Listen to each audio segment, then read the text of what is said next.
Hello and welcome to concept minds. कैसे हैं आप सभी लोग? मुझे उम्मीद है बहुत अच्छा होंगे।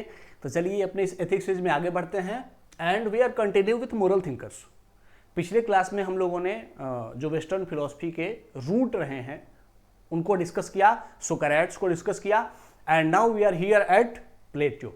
ठीक है, तो चलिए सीधे एंटर करते हैं प्लेटो के बारे में बेसिक इंफॉर्मेशन के साथ। Who was Plato? Plato was an ancient Greek philosopher. ये ग्रीक फिलोसफर थे and a student of Socrates and teacher of Aristotle.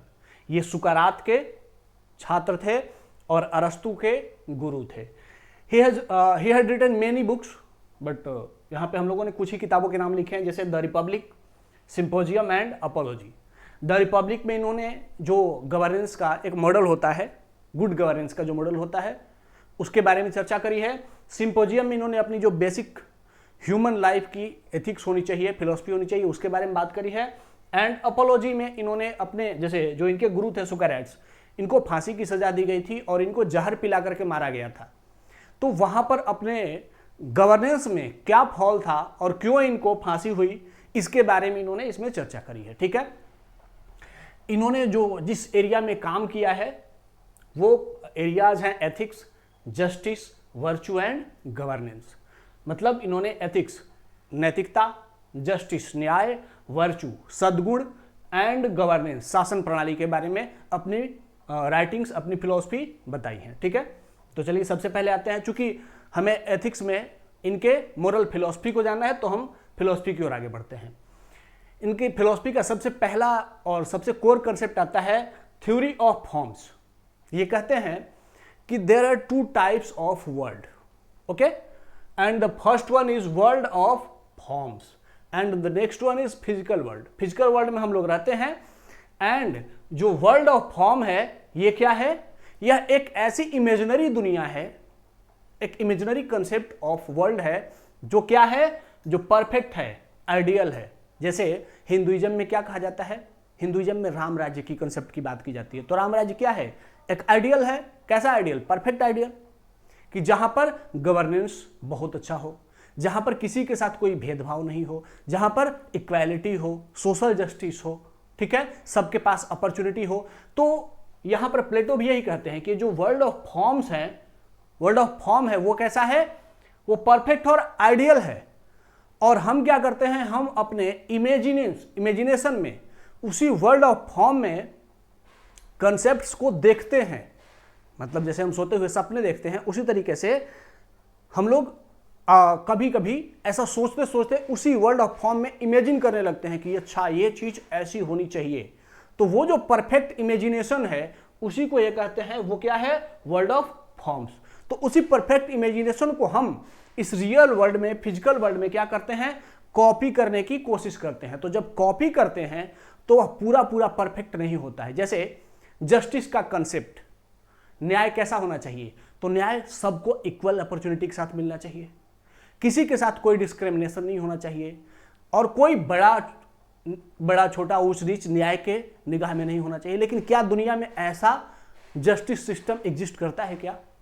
Her justice system में कुछ ना कुछ फ्लो जरूर है। तो हमारे इमेजिनेशन में जो जस्टिस सिस्टम है वो क्या है? वो वर्ल्ड ऑफ फॉर्म्स से लिया गया कंसेप्ट है, जिसे हम इस दुनिया में लागू करने की कोशिश करते हैं, लेकिन वो परफेक्टली लागू नहीं होता है। हाँ, उसके फॉर्म्स को कुछ हम लोग लागू करने की कोशिश करते हैं। ठीक है, फिर कहते हैं कि true knowledge lies in understanding world of forms, ideal versions of virtues like justice, truth and beauty. कहते हैं कि जो ट्रू नॉलेज है, जो रियल नॉलेज है, वो कहां है? वो वर्ल्ड ऑफ फॉर्म में है। ठीक है, और हम वहां से कॉपी कर रहे हैं। फिर जैसे हमने पढ़ा है वॉइस ऑफ कंसाइंस, अंतरात्मा की आवाज। अंतरात्मा बता देती है ना कि मैं गलत कर रहा हूं। कभी कभी हम किसी के साथ कुछ गलत करते हैं तो बाद में गिल्ट होता है। तो वो गिल्ट क्या है? हमारी अंतरात्मा है जो हमें कचोटती है। We must not commit that mistake, है ना। तो वो जो गिल्ट है, अंतरात्मा है, वो हमें क्या करती है? गलत करने से रोकती है। अंतरात्मा कहती है कि नहीं, यह गलत है। तो अंतरात्मा के अंदर जो ट्रू या ट्रूथ का कंसेप्ट है वही क्या है? वर्ल्ड ऑफ फॉर्म में ट्रूथ का कंसेप्ट है। वहीं पर जस्टिस का कंसेप्ट है। तो हमारी अंतरात्मा कहती है कि नहीं नहीं, हम अन्याय कर रहे हैं। तो वो जो अंदर से आवाज आती है वही क्या है, वर्ल्ड ऑफ फॉर्म्स है। ठीक है, इन्होंने अपने कंसेप्ट में वॉइस ऑफ कंसाइंस को मेंशन नहीं किया है, लेकिन वॉइस ऑफ कंसाइंस के जैसा ही इनका वर्ल्ड ऑफ फॉर्म है। ठीक है, अब जैसे एग्जांपल के माध्यम से समझ लेते हैं। जैसे जस्टिस का कंसेप्ट है, जस्टिस का कंसेप्ट क्या है, अ कोर्ट जजमेंट है। रियल वर्ल्ड में हमारे यहाँ जज जो जजमेंट देता है उसी को हम जस्टिस कहते हैं। लेकिन law can be flawed, biased. Law क्या हो सकता है, पक्षपात कर सकता है, फ्लॉड हो सकता है, उसमें कमियां हो सकती हैं। But the form of justice is what we aspire to. लेकिन the form of justice, the form of idea जो है, उसमें जो जस्टिस का कंसेप्ट है, वहां से हम क्या होते हैं, एस्पायर होते हैं, वहां से समझते हैं कि न्याय ऐसा होना चाहिए, परफेक्ट न्याय वह है। तो दोनों में अंतर है। रियल वर्ल्ड में जस्टिस क्या है, जो कोर्ट सुना देता है न्याय, वो जस्टिस है। लेकिन क्या यह परफेक्ट है, क्या नहीं, उसमें फ्लॉ है। तो हम उसका परफेक्शन का कंपैरिजन कहां से करते हैं कि भाई कोई तो एक ऐसा न्याय का कंसेप्ट है। वो न्याय का कंसेप्ट कहां है, वो न्याय का कंसेप्ट है वर्ल्ड ऑफ फॉर्म्स में। ठीक है, अगला है जैसे इक्वालिटी। इक्वालिटी हम क्या मानते हैं, इक्वालिटी का सबसे बेस्ट हमारे लिए कंसेप्ट कहां पर है, कॉन्स्टिट्यूशन में।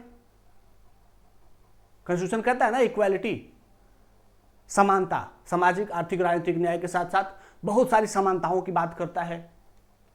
आर्टिकल 15 कहता है कि किसी आधार पर बहुत सारे क्राइटेरिया देता है, 5 क्राइटेरिया कहता है, उनमें से किसी आधार पर कोई डिस्क्रिमिनेशन नहीं होना चाहिए। इक्वालिटी तो कॉन्स्टिट्यूशनल इक्वालिटी। लेकिन क्या यह परफेक्ट है, not perfectly equal, but we understand them because of the form of equality. हम मानते हैं कि कॉन्स्टिट्यूशनल इक्वालिटी बहुत अच्छा है, लेकिन क्या वो परफेक्ट है? क्या कॉन्स्टिट्यूशन ने भारत में परफेक्ट इक्वालिटी एस्टेब्लिश की है? नहीं की है। We are still not equal.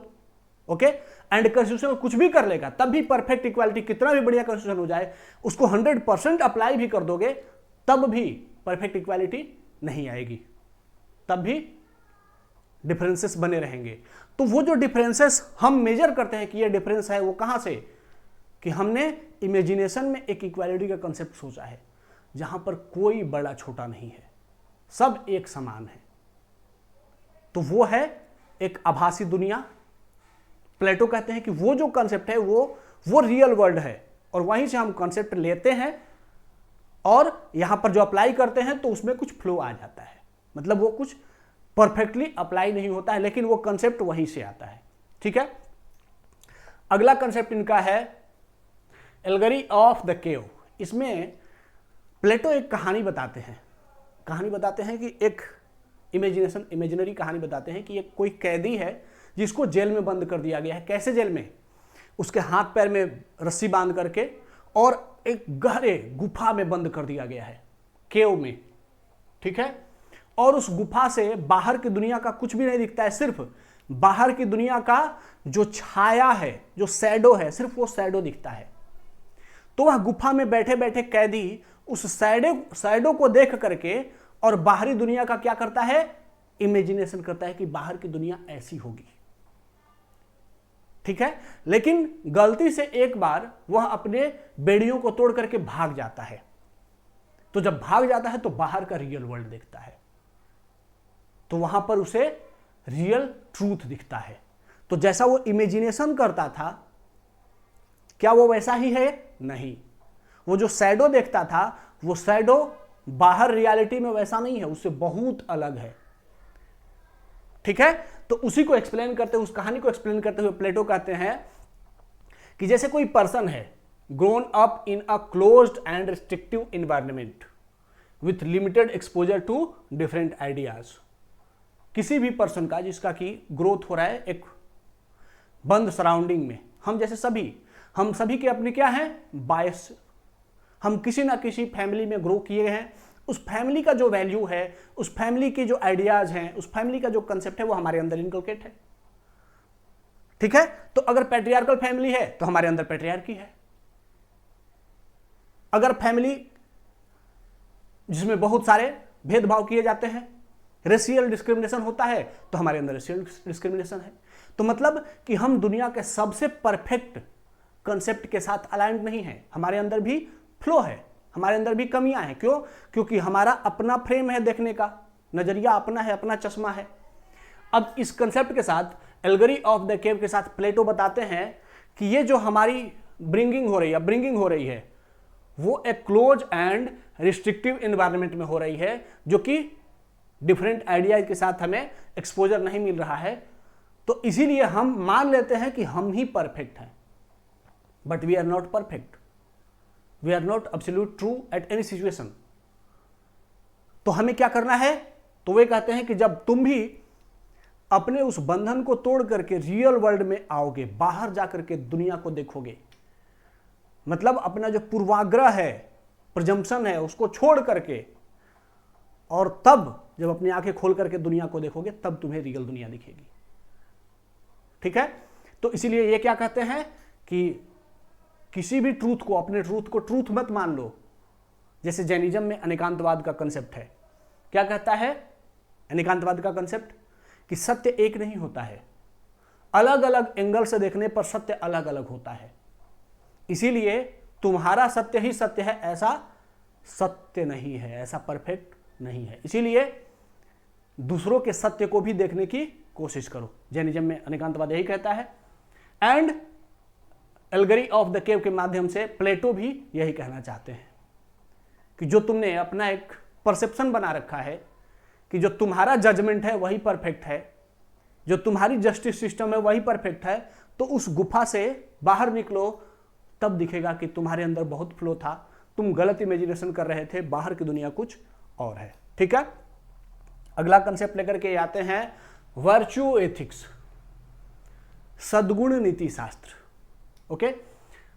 अब ये कहते हैं कि वर्च्यू इज नॉलेज, ज्ञान ही सद्गुण है। अगर आपके पास ज्ञान है तो वही सबसे बड़ा सद्गुण है। तो बी नॉलेजेबल, ज्ञान अर्जित करो, ज्ञान से बड़ा सद्गुण कुछ नहीं है। कह रहे हैं कि to know the good act वर्चुअसली।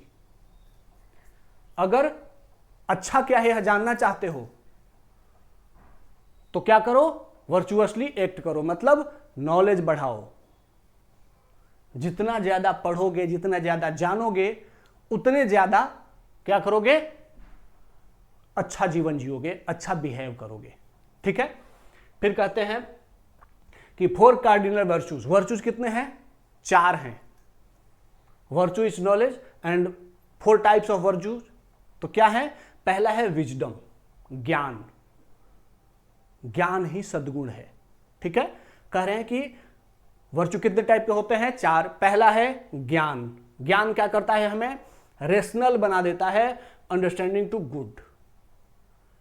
किसी भी चीज को जानने के लिए हमें ज्ञान क्या करता है? रेशनल बना देता है। जब हम जानते हैं कि इसके प्रोस एंड कॉन्स क्या होते हैं तो हम न्यूट्रल और निष्पक्ष डिसीजन लेते हैं। तो लेकिन निष्पक्ष डिसीजन क्यों ले पाए? क्योंकि हम जान रहे थे what is right and what is wrong. तो विजडम, बुद्धिमत्ता, नॉलेज, ज्ञान, करेज, साहस। कहते हैं कि दूसरा वर्चू क्या है? करेज। करेज क्या देता है? Strength to act according to reason. सिर्फ जानना पर्याप्त नहीं है। पढ़ लिया हमने कि सही है गलत है, लेकिन हमारे ऊपर बहुत सारा प्रेशर भी होता है। तो उस प्रेशर को मजबूती से साहस के साथ ब्रेक करते हुए और फिर जो सही है उसको करना, इसके लिए क्या चाहिए? करेज चाहिए। तो करेज क्या है? दूसरा वर्चू है। तीसरा कहते हैं टेम्परेंस। ठीक है? संयम। टेम्परेंस मतलब संयम। तो कहते हैं कि टेम्परेंस क्या है? ये सेल्फ कंट्रोल ओवर डिजायर्स। अपनी जो डिजायर्स हैं, अपनी जो भावनाएं हैं, महत्वाकांक्षाएं हैं, उनको कंट्रोल करना, अपनी इच्छाओं को कंट्रोल करना। कहते हैं कि तुम्हारे पास विजडम है, बुद्धि है, करेज है, साहस है, लेकिन अगर टेम्परेंस नहीं है तो क्या करोगे? अपने उस बुद्धि और साहस का दुरुपयोग कर लोगे। किस लिए? खुद के वेलफेयर के लिए, पर्सनल गेन के लिए, निजी लाभ के लिए। तो इससे भी बचना है। इसीलिए क्या चाहिए? संयम। तीसरा विजडम क्या है, टेम्परेंस, संयम, और तब कहते हैं चौथा क्या है, जस्टिस। जस्टिस क्या है, harmony to the other three virtues. जब इन तीनों में एकता हो जाती है तो वही क्या है, जस्टिस है, न्याय। क्या है न्याय, जब व्यक्ति बुद्धि, साहस और संयम के साथ कार्य करता है तो वह हमेशा न्याय करेगा, ठीक है, हमेशा निष्पक्ष रहेगा। तो कहते हैं कि ये 4 सद्गुण होते हैं और यही सद्गुण इंसान के जीवन को निर्देशित करते हैं। अगर यह 4 सद्गुण हो जाए तो क्या हो जाएगी, people with this virtues will naturally act rightly. अगर किसी व्यक्ति में ये चारों गुण हैं तो वह नेचुरली राइट काम ही करेगा, सही काम ही करेगा, ठीक है। और कहते हैं कि विथ दिस, अगर ये चारों किसी में हैं तो हैप्पीनेस एंड गुड लाइफ, तो उसको खुशी और अच्छा जीवन मिलेगा। And well functioning and just society, और समाज भी कैसा होगा, वेल फंक्शनिंग एंड जस्ट होगा, इक्वल होगा, सबको अधिकार होगा, समानता होगा, भाईचारा होगा, ठीक है। तो इनके अकॉर्डिंग इंसान में कौन कौन से 4 गुण होने चाहिए, विजडम बुद्धि, करेज साहस, टेम्परेंस संयम, एंड जस्टिस न्याय। तो इन चारों के साथ अगर किसी व्यक्ति में चारों हैं, किसी समाज में चारों हैं तो वह समाज जस्ट है, किसी व्यक्ति में यह है तो व्यक्ति हैप्पी है, ठीक है।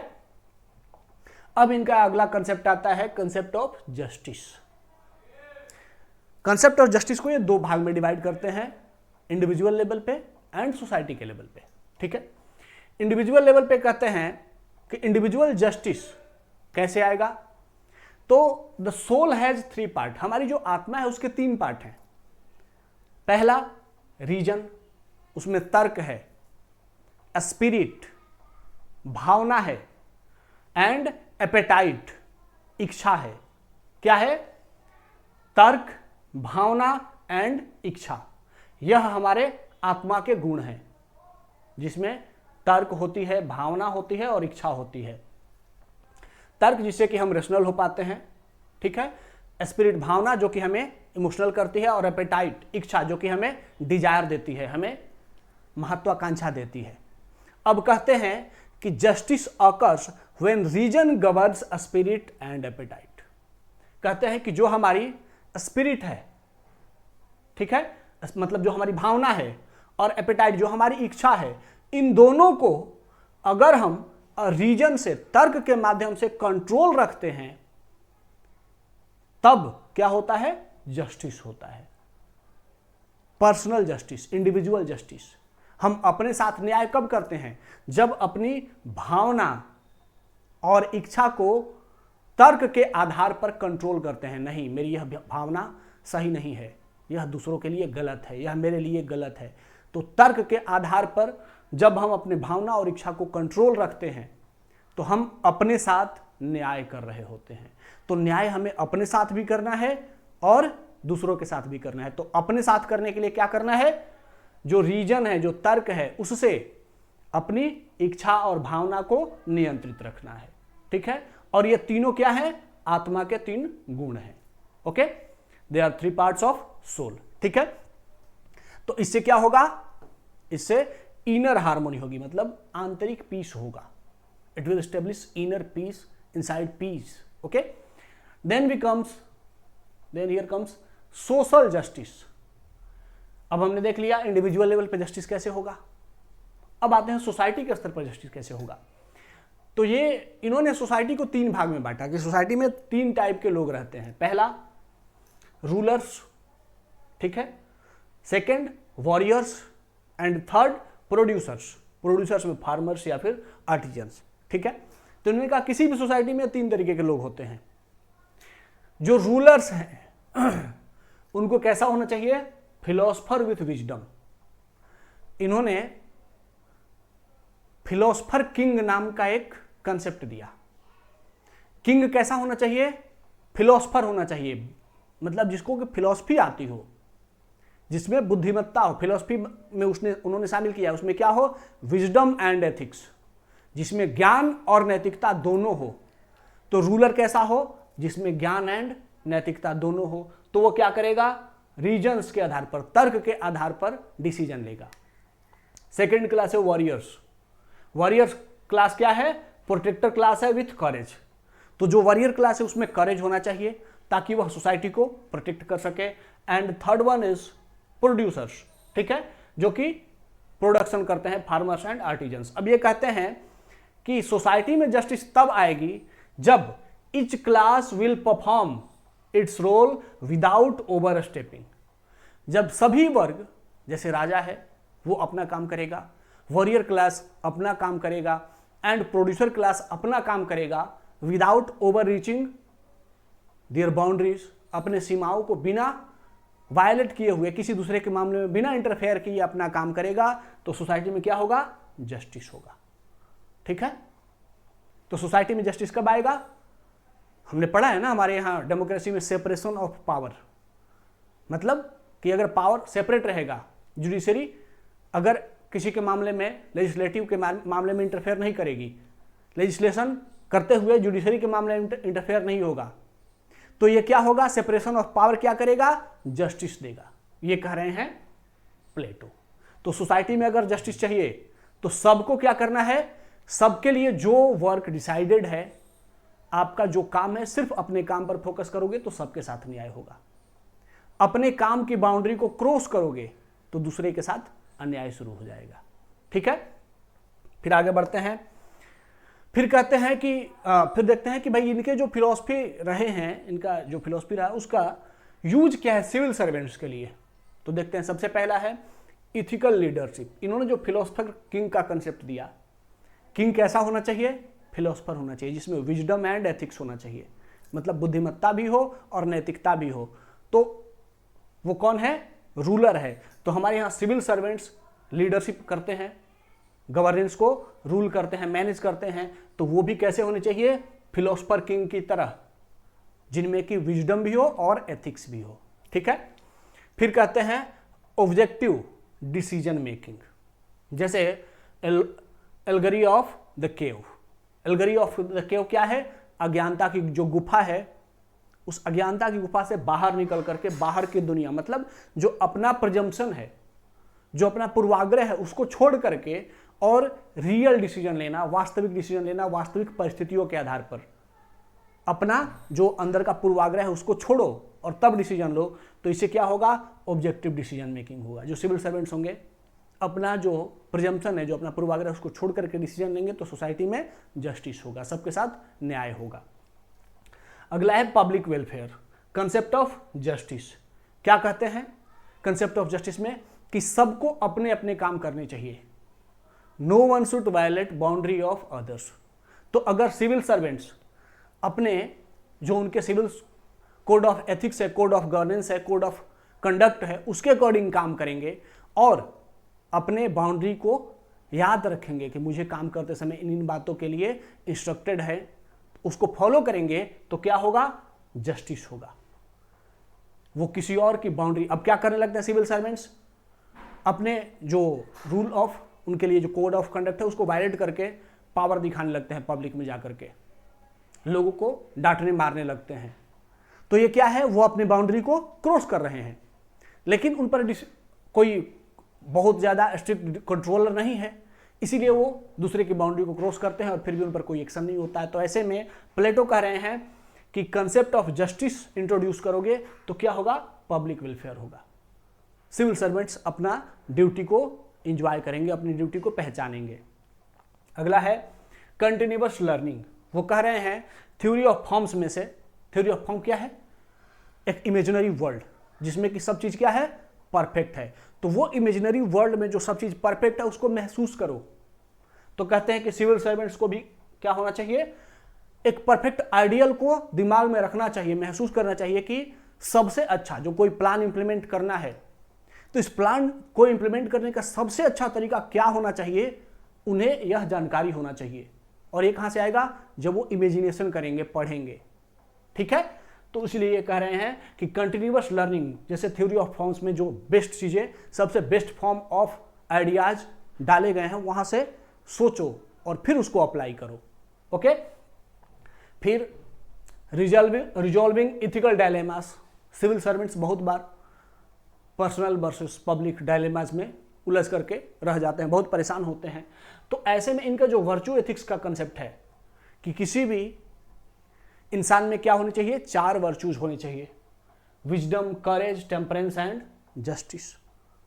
ठीक है, तो ये अगर सिविल सर्वेंट्स में होता है, उनमें विजडम होता है, मतलब ज्ञान होता है, करेज होता है, साहस होता है, उस ज्ञान के अकॉर्डिंग काम करने का, पॉलिटिकल प्रेशर में नहीं रुकेंगे, कोई भी लोभ लालच में नहीं डरने वाले हैं क्योंकि साहस है, टेम्परेंस है, ठीक है, संयम है, तो लोभ का संयम है, लूट नहीं करेंगे, किसी से घूस नहीं लेंगे, एंड तब जस्टिस करेंगे। तो अगर ये 4 गुण हैं किसी में, तो इथिकल डायलेमा उनकी लाइफ में कभी आ ही नहीं सकती। इथिकल डायलेमा तभी आती है ना जब हम अपने personal gain versus public justice के बीच में डायलेमा में घूमते हैं। क्या मुझे पैसा कमा लेना चाहिए, क्या मुझे पैसा कमा लेना चाहिए, मेरे घर में बहुत सारे लोग बीमार हैं, अगर यहां से मैं घूस ले लेता हूं तो उनकी मदद हो जाएगी। तो ये जो क्या है भावना है, उसको क्या करो, अपनी जो संयम है, टेम्परेंस है, उससे कंट्रोल करो। तो अगर ये चारों होंगे तो क्या हो जाएगा, सिविल सर्वेंट्स इथिकल डायलेमा से बाहर हो जाएंगे। ठीक है, तो इस तरीके से सिविल सर्वेंट्स के लिए प्लेटो के कंसेप्ट का क्या यूज हुआ हमने जान लिया। अब आगे बढ़ते हैं और जानते हैं कि ठीक है, Plato has given a very good concept and we have seen its application also, but now what is the criticism of Plato. तो सबसे बड़ा क्रिटिसिज्म यही है कि इनका जो कंसेप्ट है उसमें इलिटिसिज्म है। इलिटिज्म है मतलब इलाइट, संभ्रांत लोगों के लिए, रॉयल क्लास के लिए इनका कंसेप्ट है। जैसे ये फिलोसफर किंग का कंसेप्ट देते हैं, ये मॉडल जो देते हैं कि किंग कैसा होना चाहिए, फिलोसफर होना चाहिए जिसके पास बुद्धिमत्ता हो, न्याय हो, और वो किंग है मतलब उसके पास फिर सारा पावर होना चाहिए।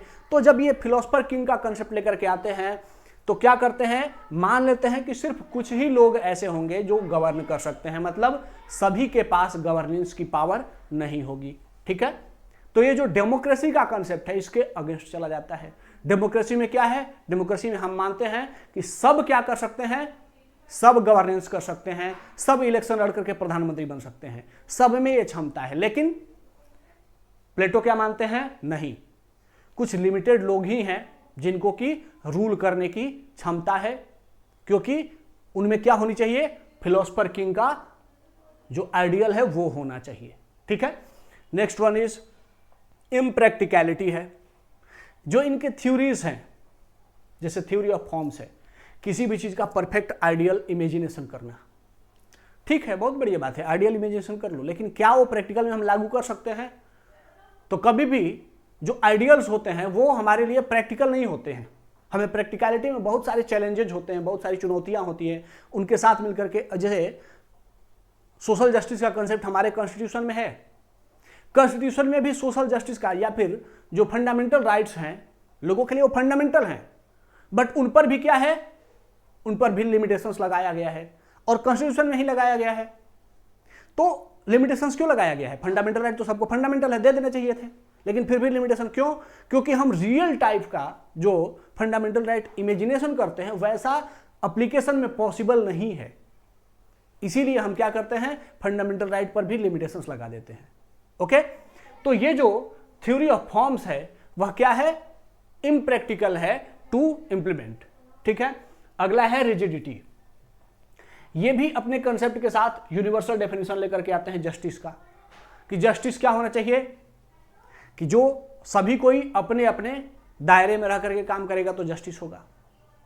ठीक है, और अगर स्पिरिट और एपेटाइट को कंट्रोल कर लो रीजन के साथ तो इंडिविजुअल जस्टिस होगा। लेकिन ऐसा नहीं है, सिर्फ यही ऐसा नहीं है, यूनिवर्सल डेफिनेशन नहीं होता है। बहुत सारे लोगों को अपने कार्य क्षेत्र के दायरे से बढ़ करके काम करना होता है, ताकि लोगों के, बहुत सारे लोगों के काम जो रुके पड़े हैं वो हो सके।